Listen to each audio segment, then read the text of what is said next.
नमस्कार बच्चों। BA part third में फर्स्ट पेपर के अध्ययन के क्रम में हम आज जीन जैक्स रूसो के बारे में चर्चा आरंभ करेंगे। जीन जैक्स रूसो का नाम भी हॉब्स और लॉक के समान ही सामाजिक समझौता सिद्धांत के चिंतक के रूप में याद किया जाता है। हॉब्स और लॉक के समान ही इन्होंने सामाजिक समझौता सिद्धांत, जो राज्य की उत्पत्ति का एक प्रमुख सिद्धांत माना जाता है, उसके बारे में अपने विचार व्यक्त किए हैं। जो हॉब्स और लॉक के जो विचार थे, उनसे रूसो के विचार जो हैं वो बहुत भिन्न दिखाई पड़ते हैं। जब हम बात करेंगे इसके बारे में, तब ये हमें धीरे धीरे पता चलेगा। रूसो की रचनाओं में सोशल कॉन्ट्रैक्ट जो है वो उनकी सबसे प्रमुख और उल्लेखनीय रचना है। इसमें उनके जो जितने भी राजनीतिक विचार हैं वो सम्मिलित किए गए हैं और इसी ग्रंथ में वो सामान्य इच्छा के सिद्धांत का प्रतिपादन करते हैं। इसी ग्रंथ में अपने राजनीतिक विचारों को व्यक्त करते समय उनकी लेखनी में व्यक्तिवाद, समाजवाद, निरंकुशवाद, लोकतंत्र, व्यक्ति के अधिकार, इन सब की जो विचार हैं वो भी दिखाई पड़ते हैं। रूसो को स्वतंत्रता और लोकतंत्र का अग्रदूत भी कहा जाता है। उन्होंने राजनीतिक विचारों के इतिहास में जो अपने विचार व्यक्त किए हैं, उनमें सबसे अमर वाक्य जो उनका माना जाता है वो ये: मनुष्य स्वतंत्र उत्पन्न होता है और सर्वत्र वह जंजीरों से जकड़ा हुआ है। Man is born free and everywhere he is in chains. ये उनका एक बहुत अमर वाक्य है। जब रूसो प्राकृतिक मनुष्य की बात करते हैं तो वो प्राकृतिक मनुष्य, उसमें वो उसको आदर्श मनुष्य मान करके चलते हैं। ये एक बहुत डिफरेंस है हॉब्स और लॉक की जब हम बात करते हैं उसको देखते हुए। तो आगे हम बात करें इनके जो रचनाएं हैं, इनकी कौन कौन सी रचनाएं हैं। Discourses on the moral effects of the arts and sciences, discourses on the origin of inequality, economic politic, social contract, letters de la Montel, the Emile और कन्फेशंस। ये उनकी प्रमुख रचनाएं हैं और सबसे जो इनमें सर्वोत्तम रचना जिसमें कि उनके सामाजिक समझौता सिद्धांत के संबंधित विचारों की बात उन्होंने की है, वो है सोशल कॉन्ट्रैक्ट। तो रूसो के विचारों पर कौन सी परिस्थितियों का प्रभाव पड़ता है उसके बारे में हम थोड़ा सा जान लेते हैं।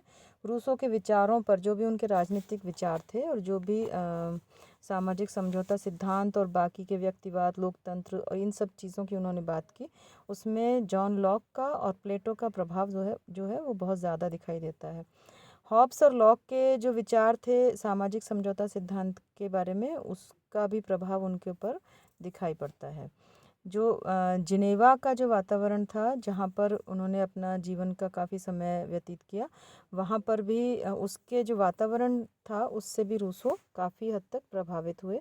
और स्विट्ज़रलैंड में क्योंकि छोटे छोटे नगर राज्यों का उल्लेख मिलता है, तो उसके नगर राज्यों की जो संरचना थी, वहाँ का जो कार्यशैली थी, उसको भी उस चीज़ ने भी रूसो को प्रभावित किया। फ्रांस की तात्कालिक परिस्थितियां जो थी, वहाँ का जो वातावरण था, राजनीतिक परिदृश्य जो था, उससे भी रूसो के विचार काफ़ी हद तक प्रभावित होते हैं।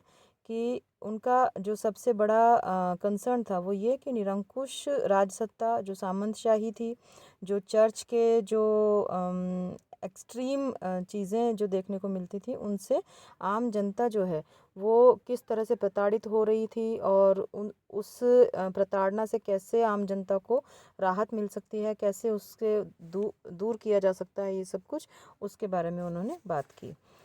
दूसरी चीज़ें जैसे बाहर की जो परिस्थितियाँ थी, आसपास के जो नगर राज्य थे, आसपास के जो देश थे, उनकी राजनीतिक विचारधारा, राजनीतिक चिंतन, वहाँ की राजनीतिक क्रियाएं, ऐतिहासिक परंपराएं, इन सब चीज़ों का भी रूसो के राजनीतिक विचारों पर काफ़ी प्रभाव दिखाई देता है। तो रूसो के सामाजिक समझौता सिद्धांत की हम बात शुरू करते हैं। वो भी इसी तरीके से जो जिस प्रकार से हॉब्स और लॉक में हमने बात की थी कि मानव स्वभाव, इनके अंदर जो बिंदु हम सम्मिलित करेंगे वही मानव स्वभाव, प्राकृतिक अवस्था, फिर उसके पश्चात सामाजिक समझौता को करने के पीछे वाले कारण, और सामाजिक समझौता जो किया गया उसमें राज्य का स्वरूप और सामाजिक समझौते की विशेषताएं। तो इनको हम बिंदुवार एक एक करके हम इनकी बात करते हैं।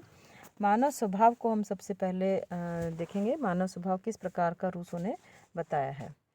रूसो की रचनाएं जो हैं उसमें जो सोशल कॉन्ट्रैक्ट में उन्होंने जो मानव का चित्रण किया है, जो पिक्चर प्रोजेक्ट किया है मनुष्य का, वो एक ऐसा बिल्कुल टेंशन फ्री, स्ट्रेस फ्री व्यक्ति जो कि अपना स्वार्थ और परमार्थ, इन जो दो वृत्तियां हैं, जैसे कि एक तो हम कह सकते हैं मन और एक हम कह सकते हैं आत्मा, यानी कि एक चीज़ जो आपको सही गलत किसी भी तरह के रास्ते पर लेके जाती है और दूसरी चीज़ जो आपको हमेशा ही सही मार्ग पर, उचित मार्ग पर या आदर्श मार्ग पर चलने की ही प्रेरणा देती है। इन दो चीज़ों के बीच में ही व्यक्ति जो है, मनुष्य जो है, फंसा हुआ रहता है।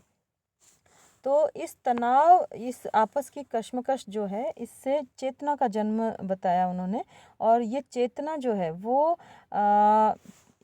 उसको हमेशा ही, मतलब गलत से रोक करके और उसको हमेशा अच्छे काम की तरफ जो ले जाने के लिए प्रेरित करती है।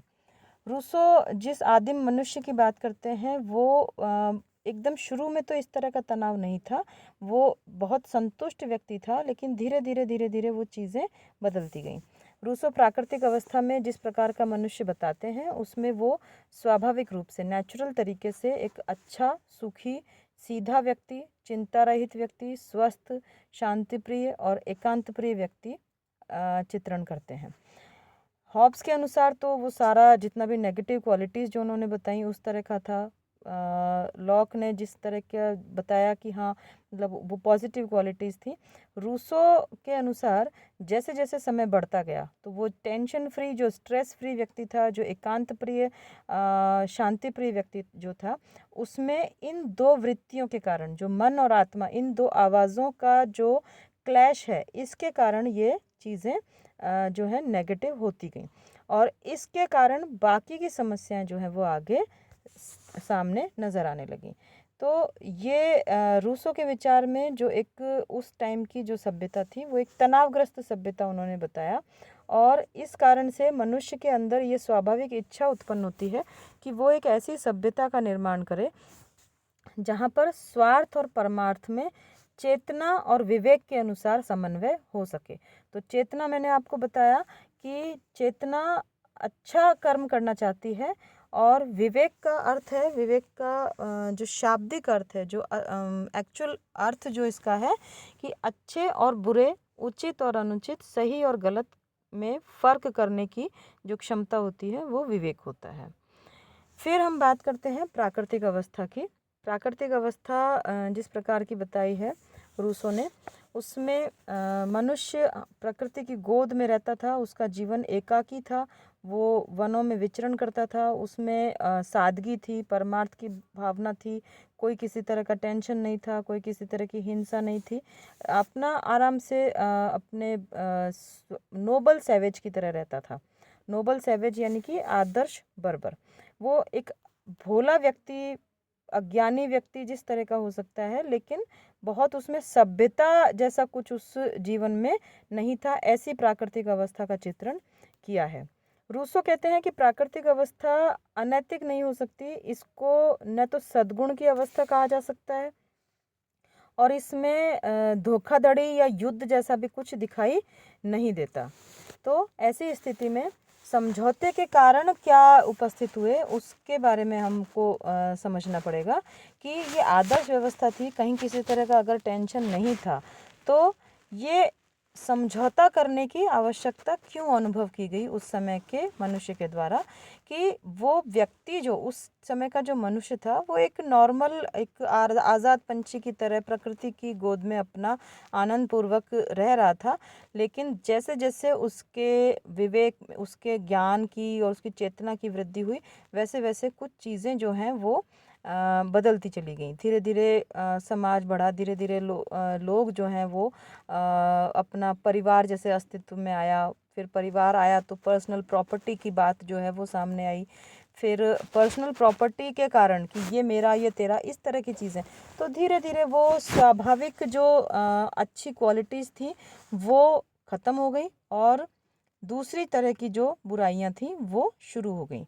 तो मनुष्य की जो सादगी, समानता, परमार्थ की भावना, इन सब से हट करके मनुष्य जो है वो प्रॉपर्टी का भूखा, अपना अपने बारे में सोचने वाला, सेल्फिश और इस तरह का धीरे धीरे बनता चला गया। तो ऐसी स्थिति में ये जो इस तरह की प्रॉब्लम्स थी, इस तरह का जो भी जितना इस जो स्वतंत्रता का जो वातावरण था वो एक तरीके से इन चीज़ों में मनुष्य अपने आप को बेड़ियों में जकड़ा हुआ महसूस करने लगा। इस कारण से वो कहते हैं कि मनुष्य स्वतंत्र उत्पन्न होता है किंतु सर्वत्र वो बेड़ियों में जकड़ा हुआ है, जबकि उसको स्वतंत्र होना चाहिए जिसमें कि वो अपना बेस्ट पॉसिबल परफॉर्मेंस कर सकता है। तो ऐसी स्थिति में वो कहते हैं कि अब वापस से इस चीज़ को कैसे हासिल किया जाए, वापस से उस प्रसन्नता को कैसे हासिल किया जाए। इसलिए वो नागरिक समाज से प्राकृतिक अवस्था की ओर तो लौटना मुश्किल है, लेकिन हम क्या करें। उस समय उनका जो प्रॉब्लम था कि वो मनुष्य क्या करे कि चीज़ें जो हैं वो पहले के समान अच्छी और सही हो सकें। इस कारण से सामाजिक समझौते की बात जो है वो सामने आई। इसके आगे की चर्चा हम अगले वीडियो में करेंगे। Thank you.